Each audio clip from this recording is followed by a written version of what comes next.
الحمد لله وسلام على عباده الذين اصطفى الله خير عما يشركون الله خير عما يشركون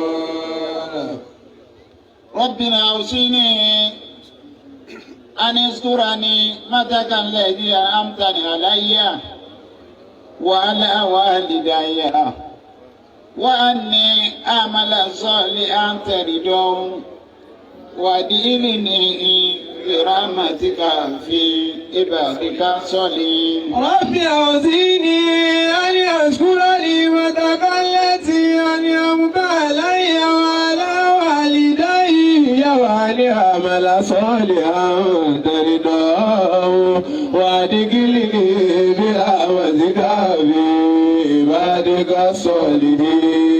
وقالوا الحمد لله الذي أذهب عنا الحزن إن ربنا لغفور شكور. إن ربنا لغفور شكور.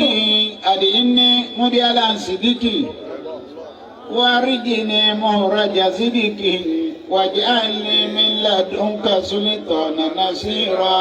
واجعلني من لدنك سلطانا نصيرا. ونما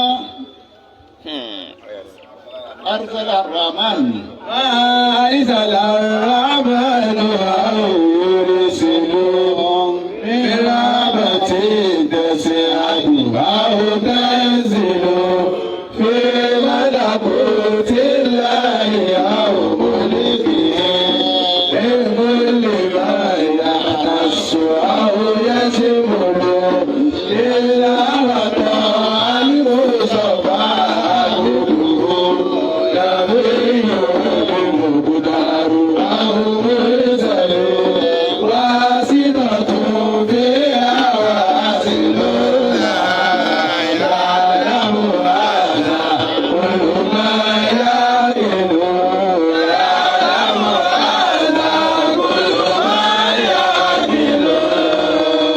النبي نيا ọwọ́nà yà náà nígbà tó lọ́n sọ pé àlìyóòm. اليوم أكملت لكم دينكم وأتممت عليكم نعمتي ورضيت لكم الإسلام دينا. ọlọ́nà yà ń tó lọ́n sọ kalẹ̀ fún ànábì wa Muhammad. ọlọ́run ọkọ̀ fáàmù sí ànábì. ọkọ̀ fáàmù àwa mùsùlùmí. ibẹ̀ lónìí. اليوم أكملت لكم دينكم ẹ̀sìn ti pé. وأتممت عليكم نعمتي. Al-Qur'ani máa ń so mára wọn. Ìjọ tí èpè kò wírú ẹ̀. Musa wa, عليه الصلاة والسلام. Isa wa, عليه الصلاة والسلام. kótó ka ànábì wa Muhammad. Ànábì Nuhu wa, Ibrahima wa, Musa wa, Isa wa. Isa lọ́tán là ànábì dé. Ọlá pékè pé lọ́dọ̀ Isa lọ́jọ́ máa ń fún Isa ní ròǹtòkù tí ń bọ̀ yí pé yá àti. من بعد اسمه أحمد فلما جاءهم بالبينات قالوا هذا سحر مبين. Ọlọ́run fún Isa ní ròyìn pé ó kù tí ń bọ̀ ìtì pé. وإذ قال عيسى ابن مريم يا بني إسرائيل Ìjọ sọ fáwọn àbàní Israel. إني رسول الله إليكم Ọ̀pọ̀ fáwọn ara mi òjíṣẹ́ mọ́jẹ́ lè yí lérí. مصدقا لما بين يدي من التوراة Ìtọ́síwájú Musa ní àtọ́ra, ó ní ìtakò àtọ́ra. ومبشرا برسول Àmì ìtọ́kù ni kí n máa fún yín ní ròdùn ní obìnrin. برسول يأتي من بعد اسمه Ipò أحمد. lẹ́yìn Muhammad, ó sọ̀rọ̀ ànábì kalẹ̀ ànábì wá dé. Ìjọ tó dé lọ́lọ́run pé ó pé gbogbo ẹ̀. Ibi kò kù mọ́ táàtù wá máa torí wọ́n lọ parí gbogbo wọn.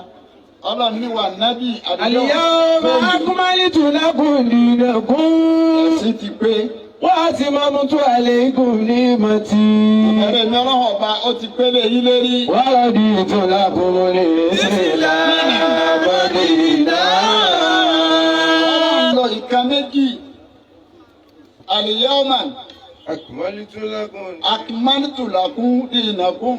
Àṣẹ gbogbo ànábì ọlọ́run ọba pátá tí wọ́n wá wọn ò ṣe nǹkan mí lẹ́yìn Islam. Islam gbogbo wọn wá pírátìsì. Lọ́jọ́ sọ pé sì pé ìtí mo fún Musa, ìtùwọ́n ni mo fún Yísá.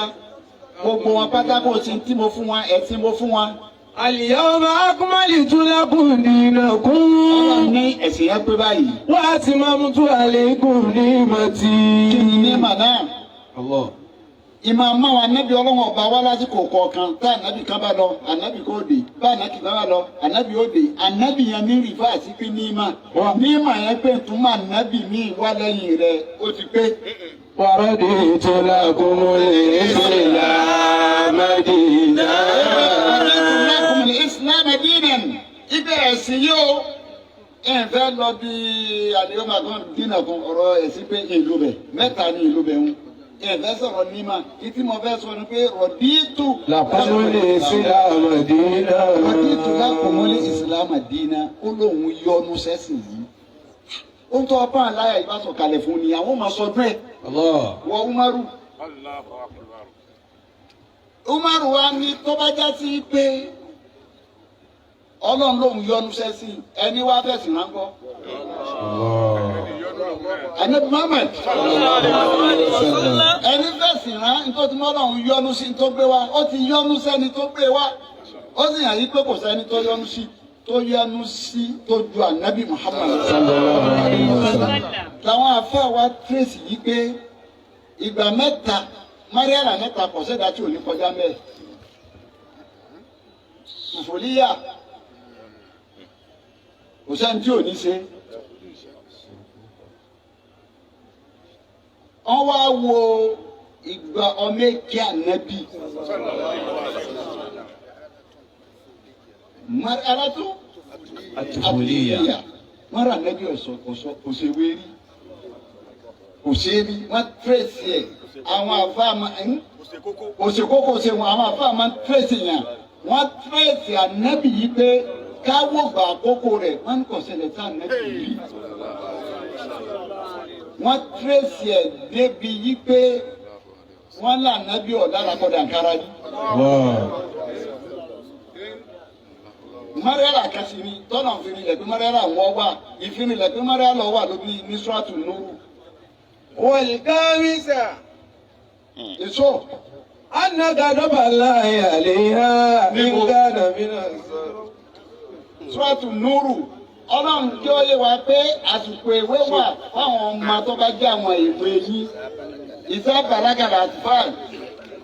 وإذا بلغ الأطفال منكم الحلم فليحسنوا كما استحسن الذين من قبلهم كذلك يبين الله لكم آياته والله عليم حكيم. Ọ̀pọ̀ lónà ọmọ kékeré nù Ọlọ́run fásitì yálẹ̀ bí ògbón táwọn ọmọ bá ti ń gbà mú ọdún bí wọ́n lè máa múra lọ́wọ́ kọjá wọlé. Nǹkan kò yé Ọlọ́run tí a bá ti dàgbà àsìkò àsìkò lásìkò ọmọ kékeré ń tó máa bá yà dá. يستأذنوا كما استأذن الذين من قبلهم. Ọgbọ́dọ̀ já wọlé má àsìkò yẹn ànábì bá ti mẹ́. Tó o bá kò lásìkò ní àsìkò ẹlẹ́ẹ̀kejì àsìkò òun lásìkò sábà.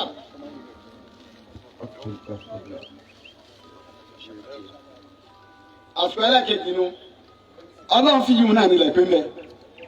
ولما بلغ أشده واستوى آتيناه حكما وعلما وكذلك نجزي المحسنين. Ànábì bá ti bẹ́ẹ̀. Ọwọ́ akásìkò ẹlẹ́ẹ̀kẹta àsìkò àgbà. Àsìkò àgbà ṣèlú wà nù tó ti dàgbà kí gbogbo nǹkan ti pé báwo ló ti fẹ́ lo àsìkò yẹn wọn là níbi bá láti bẹ àsìkò àgbà Ọlọ́run rí fáyì pé lákọ̀ọ́dí káàná lákùn fi. برسول الله أسوة حسنة لمن كان يرجو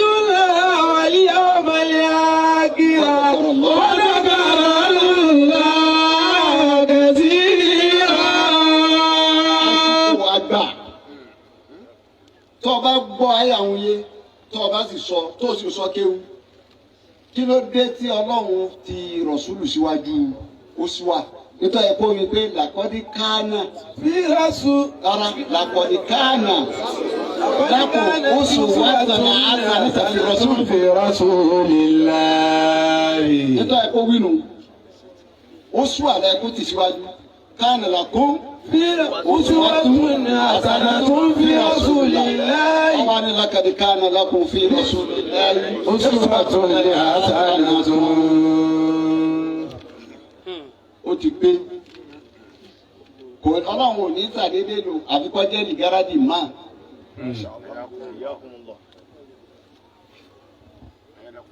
ọ̀dìkánná tí. tọ́ba ti lò ó bẹ́ẹ̀ lè gáràjì máa làwọn ẹlẹ́kọ̀ọ́ sọ fún wa kò lè sàdédé lò nínú kọ́ ibi àwọn oníbàlágà kọ́ ó ní makudima ilà lè gáràjì nínú ara gíráàdì kìíní kan á di bàlágà gíráàdì kan ní ó mú wá ètò mọ́lọ̀ mú wá fà nábì bẹ́ẹ̀ ó rí i pé gbogbo ọ̀nà làwọn ti tẹ́sí àná Muhammad ó sì balance ẹni tó wá balance níbi gbogbo ọ̀nà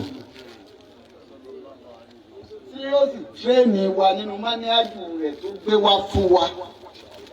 Máníájú ànábì ni pé wákọ̀dá rabbuka aláta. Fábùlù ilá ìyáwó àbí wálìdé ní ìsàlẹ̀ ní Mayabuluga ní ìdára ìgbà àdùnmá òkèlà òmà bàlátẹ́kùnlá òmà òfin wàlá tẹ̀lé àrùmá wákùnlá òmà kọ̀ọ̀lá kẹrìmá.